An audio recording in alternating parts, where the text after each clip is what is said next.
ఏ is బీస్ sister. A is the sister ఎవరికి? బీకి.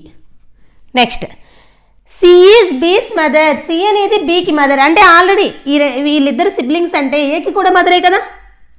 సి ఈజ్ ద మదర్ ఎవరికంటే బీకి, అంటే ఏకి కూడా మదరే. Next D is the C's father. సికి ఫాదర్ అంట, అంటే సి పైనే కదా అప్పర్ జనరేషన్ కదా, ఎవరికి ఫాదర్ అంటే వాళ్ళ పైన పెట్టేస్తే సరిపోతుంది. Okay. Next is the D's mother. మళ్ళీ డీకి మదర్ ఉన్నారు, ఎవరు? ఈ.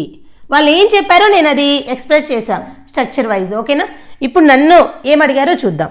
Then how is A related to D. A అనే వ్యక్తి డీకి ఏమవుతుంది? డి యొక్క డాటర్ వాళ్ళ డాటర్ ఏమవుతుంది? Granddaughter. సో ఆన్సర్ ఏంటి? Granddaughter. Okay. So option D is the answer. Very easy చూసారా. అదే మీరు ఈ స్ట్రక్చర్ యూజ్ చేయకుండా జస్ట్ అజంప్షన్ చేసుకుంటూ సో వాళ్ళకి వీళ్ళు అవుతారు వీళ్ళకి అంటే కొంచెమైనా టైం పడుతుంది. ఇదైతే వెరీ ఈజీ అండి, పర్ఫెక్ట్గా వచ్చేస్తుంది. అంటే ఈ క్వశ్చనే కాదు ఏ క్వశ్చన్ అడిగినా ఇప్పుడు how is A related to D అన్నారు కాబట్టి grand daughter. How is C related to E. ఈకి C grand daughter. How is E related to C. సికి ఈ ఏమవుతుంది? Grand mother.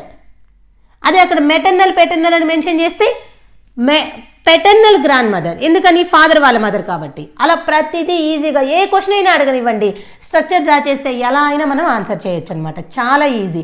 మీరు కూడా ఎగ్జామ్లో ప్రాబ్లం చదువుతూనే స్ట్రక్చర్ డ్రా చేయండి, టైం వేస్ట్ అవ్వకుండా ఉంటుంది. ఒకసారి ప్రాబ్లం అంతా చూసి మళ్ళీ డ్రా చేద్దాము అని టైం అంతా వేస్ట్ చేసుకోవద్దు. ఎంత ఈజీగా ఉంటుందో బ్లడ్ రిలేషన్ ప్రాబ్లమ్స్. ఓకేనా.